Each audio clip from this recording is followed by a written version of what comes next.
It's 4:03.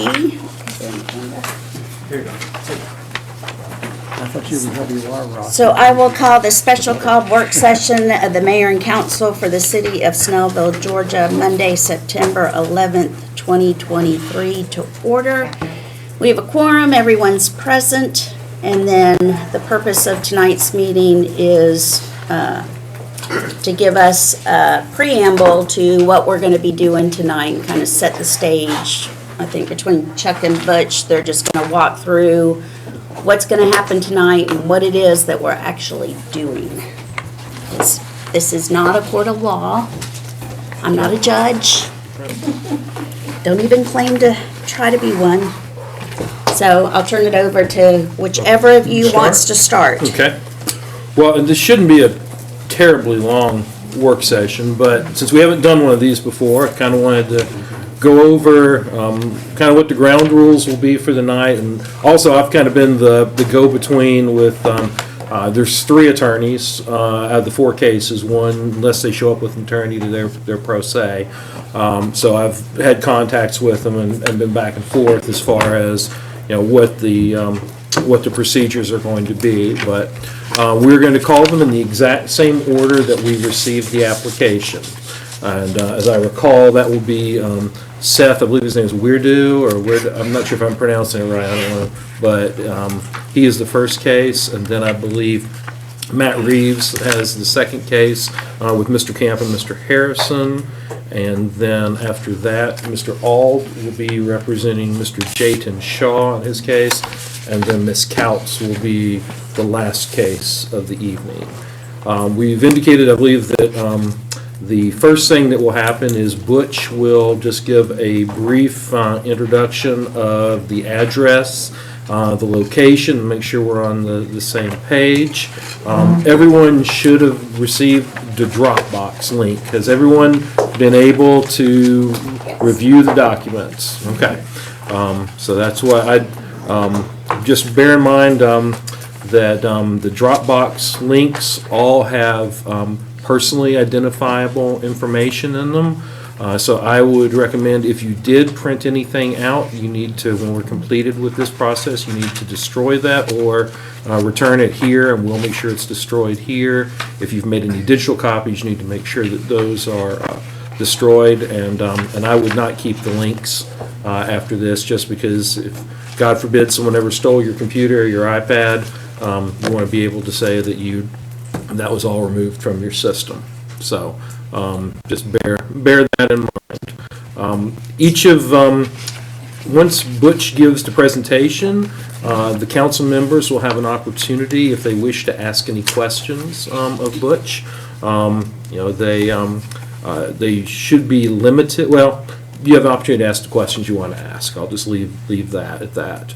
Once any questions have been asked to Butch, then the applicant or their attorney, or appellant, I should say, the appellant or their attorney will then present their case. They're going to have 30 minutes total to present their case, and they really have the opportunity to argue whatever they want. As the mayor put very well, I think this is something we've kind of all, as attorneys that were dogging this, have a hard time getting out of that mode. This is not a court of law, so we're not looking at rules of evidence. There's not going to be objections unless Matt gets out of order. I don't know, but there shouldn't be any issues like that. So I would suggest that you let them finish their presentations and then ask some questions at the end versus interrupt them in the middle. If you need to do that, we certainly can do that. They will not be penalized for their 30 minutes.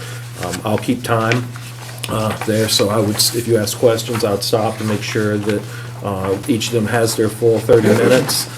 They can present all the documents they want.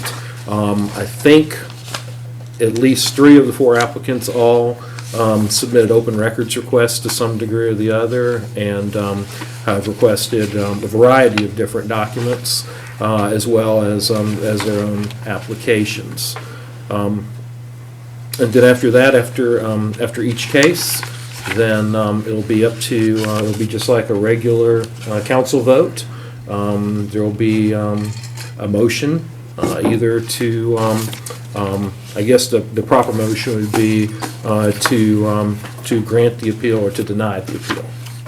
So, and then y'all will take a vote, just like normal, and that will be that. I think there's going to be a court reporter or no court reporter. There is going to be a court reporter here. They will not technically be keeping the official record. The official record will be the recording that Melissa will ultimately certify. But there will be a court reporter there, and I say that just be mindful of what you say, because everything you say is going to be ultimately recorded for posterity, and in the event that any of the applicants decide to file an appeal, that information would go along with it as well. The main thing is what is being appealed is the decision that the city manager made. So if you recall, the process went, applications were turned in. If the applications met all of the criteria that were requested, it was an objective rather than subjective. There may be arguments from the attorneys, I understand that, but the idea behind it was an objective method. It was either present or it wasn't present. And once those were there, Butch solicited information from, I believe, or opinions, I believe, from the planning department and maybe the police department as well. And then ultimately, Butch determined whether or not the applications met the criteria. Then letters were sent out to all of the applicants indicating whether or not their applications had a deficiency or not. There were 9 total applications. From that, 3 applications met the criteria initially and or will be placed in a lottery. There were 4 people that filed appeals, and that will be the ones that are here tonight. There were 2 cases that were not appealed, and so they're out of the running on that. The decision then for you all to make is whether or not the decisions that the city manager made, whether or not you believe that those should remain intact or whether or not they should be overturned. And if they're overturned, then those names, as we say, go in the hopper then, and we'll come out during our next meeting on the 24th.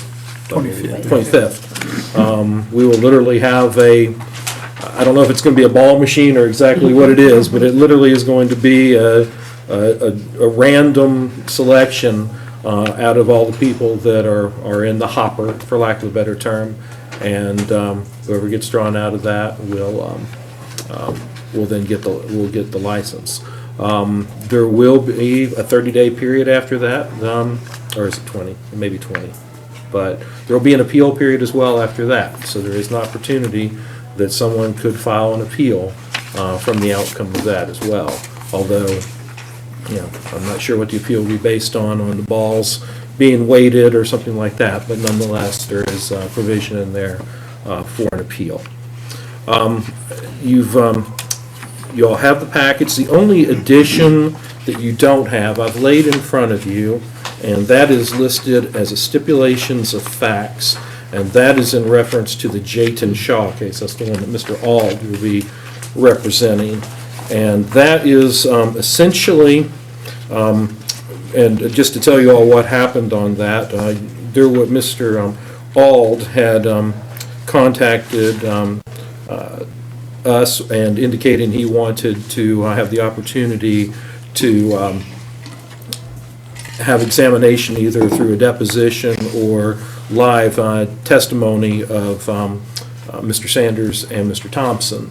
And while we had not anticipated this process being an adversarial process, most appeals are not an adversarial process. When you go to the Court of Appeals, you don't call witnesses, but you are allowed to present evidence. So what we did was he and I discussed a number of facts that are really in the record already that on behalf of the city I was able to agree to. And so these are facts, these stipulations, they're signed by both myself on behalf of the city and Mr. Auld, and you can take those as facts that exist in making your determination. So that's why you have that. And I think that's what I have at this point. So I'm happy to answer any questions. Can you go yes. through for me again the order that people are gonna come up? I wanna number these. Yeah, I believe, and Melissa will correct me if I'm wrong, but I believe it's Seth Werdue. They're in order on that. And then followed by, This is Ms. Shaw. Ms. Shaw should be the third case. Third. Actually, it's, oh wait, that's Rita. Rita Shaw. I'll print the letter if you want. So that is It has not the- a- That is, Rita Shaw Oh, is not. she that's didn't not appeal. a That's not appeal. appeal. No appeal. No, Jayton Shaw is the Shaw that is an appeal, and he's the third one. And then. So it should be, yeah, he Is did it not, here? they did No not appeal. appeal there, no. What's the order? So the order should be Werdue, and again, I hope I'm pronouncing that properly, and then Camp and Harrison, and then Jayton Shaw, and then Kelly Counts. That's, Is that correct, Melissa? Okay.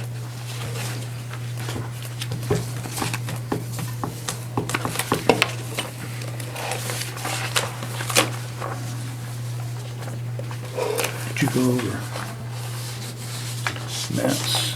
Okay. No, I mean, what Butch is asking was, Mr. Reeves brought in what I'm understanding is just, this is a copy of the application, or the appeal package that you submitted already, is that correct?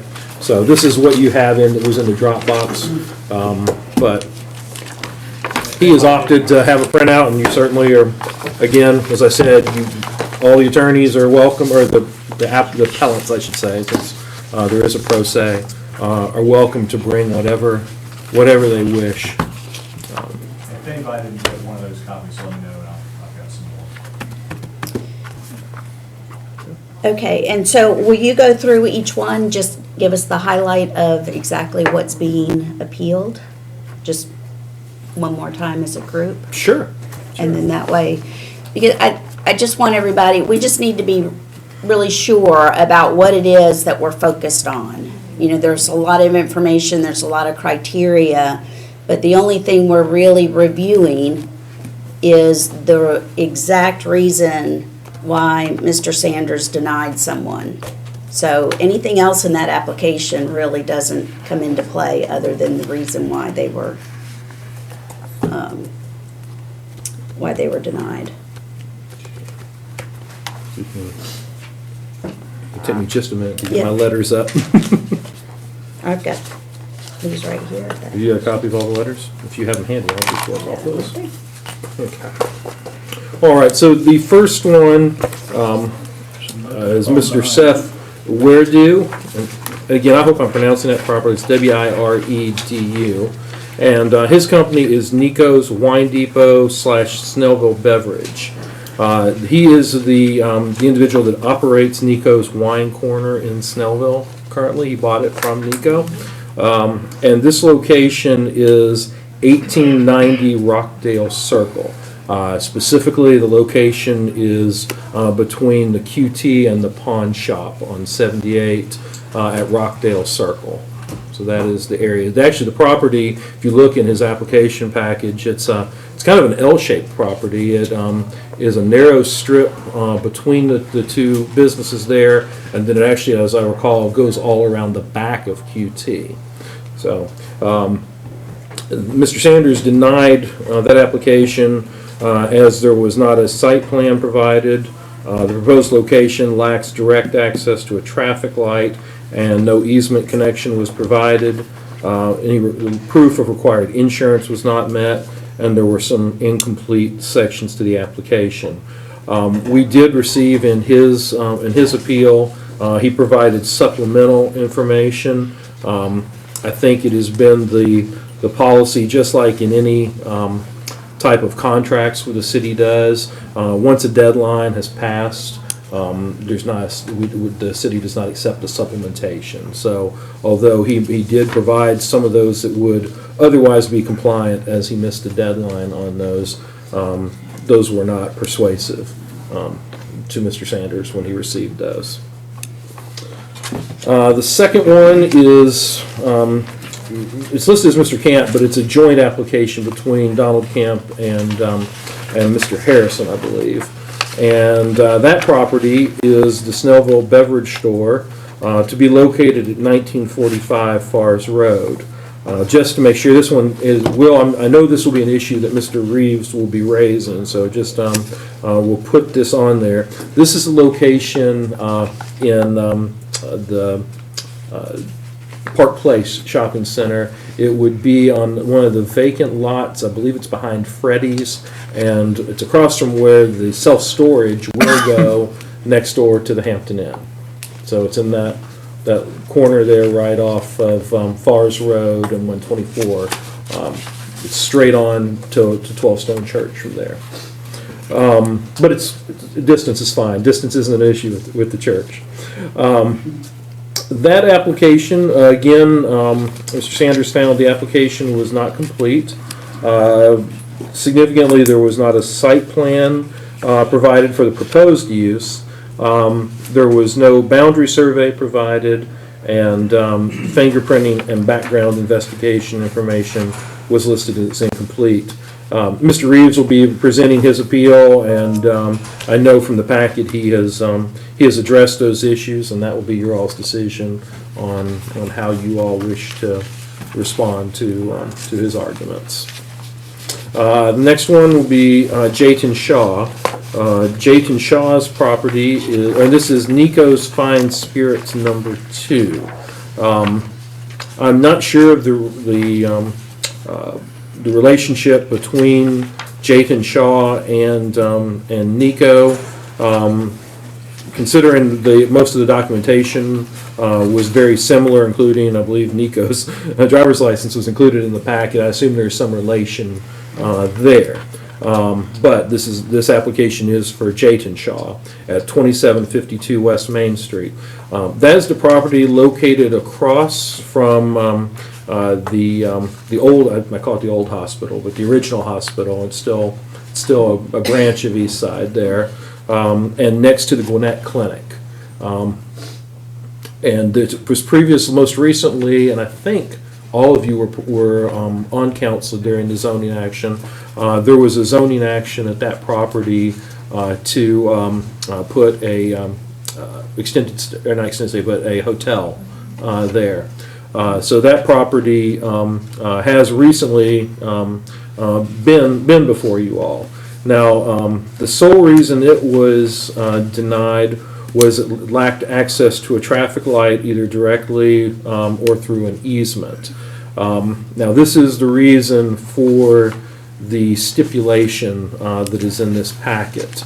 And this is somewhat different. This is not a supplementation, but it was brought to our attention that in the records of the city, we always, of course, everyone's aware that in the BG district, interparcel access is required, but you also know that sometimes it's not possible to have interparcel access, and sometimes it just doesn't get done. However, they, in the files that were, the open records that were provided, there was evidence that in response to Mr. Thompson's inquiry about how interparcel access was being satisfied by the Gwinnett Clinic when it was developed, that they in fact turned in a land disturbance permit that was approved by the city that actually showed an interparcel stub into the adjacent property. So the stipulation of facts basically gets into the facts that came from the open records, that there is an interparcel access stub available there. Also, there was some questions that we did stipulate to regarding the lack of definition. So the terms regarding direct access to a light, there is not a definition in there. So we did stipulate that there is no definition other than Webster's definition, and that would be your all's determination, whether or not you felt there was direct access. Now that's up to you if that's a concern, since the property does have interparcel access now to a light. So that was the main concern. There is a light, there is an absolute light at Gwinnett Clinic. Right in front of Gwinnett Clinic. It's a, I interpreted that as a Right. parking area. This property is just to the east, immediate east of Gwinnett Clinic, and I was not aware. Well, and and I will say, this is not something that was readily overlooked.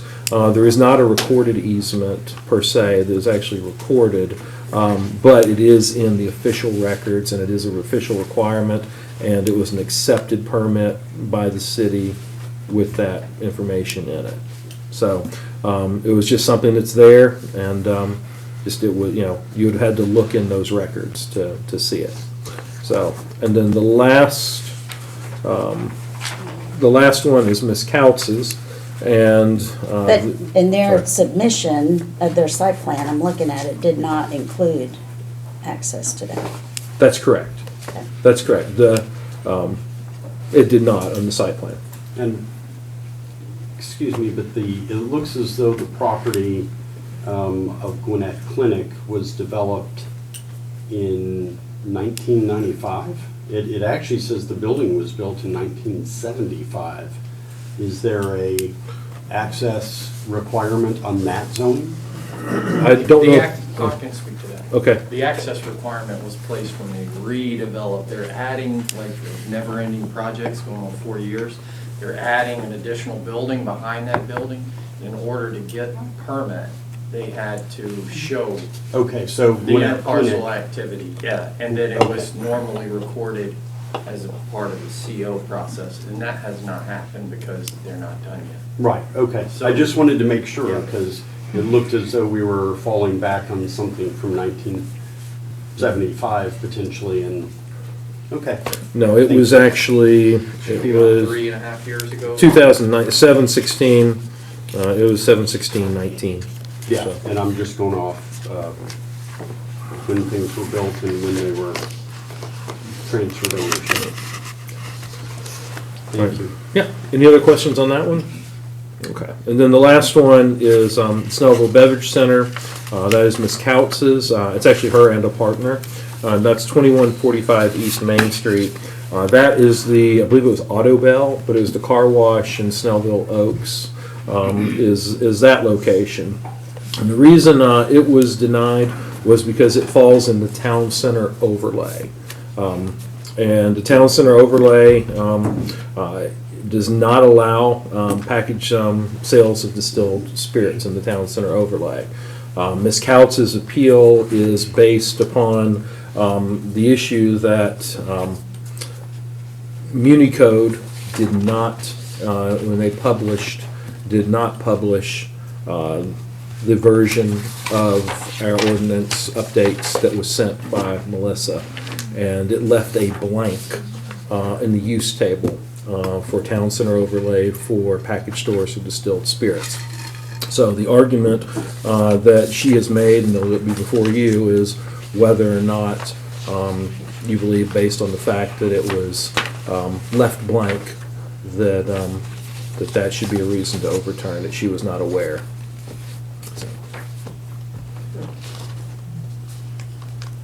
And just make sure everyone's on, as far as on use tables, just in the UDO, there are tables that look just like an Excel spreadsheet, and it will have a business, like it will actually say package sales, I believe is what it says, right, Jason? It says package sales, distilled spirits, and then it has each of the zoning designations, so BG, everything, and then it has a TCO.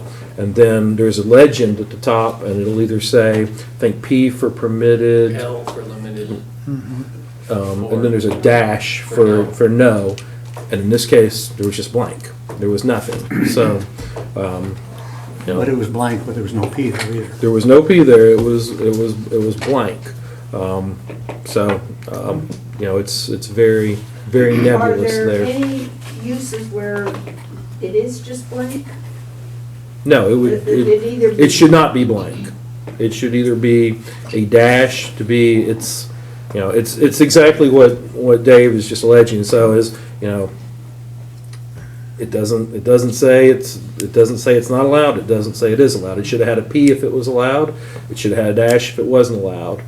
It was just blank. So, that's the issue. Jason, have I got that, summarized that properly? Yes. So, those are the appeals, those are the issues. And, again, you all have to make your own decision on how you want to move forward with each of those. I think it should be it. Any questions of all of you on the process or what's gonna happen? When we make a motion, should it be motion to ratify the decision of the city manager or overturn the motion or the decision of the city manager rather than approval or denial? And in the past, in zoning issues, we've been told that it's always proper to make a positive motion and then have it fail. Does any of that matter? I don't think it matters, but I think that's a great way. And I'll just suggest that that your motion be a motion to uphold the decision or a motion to overturn the decision.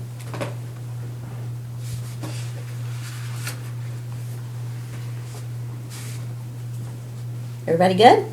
Yeah. All righty. Then we will,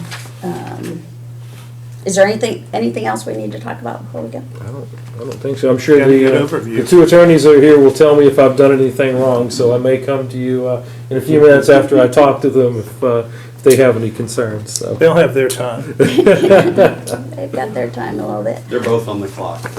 All right, then I will accept a motion to adjourn the work Motion to session. adjourn. There's a motion, is there a second? Second by Todd, all in favor? All right, we are adjourned from the work session. Chick-fil-A should be here for y'all And shortly.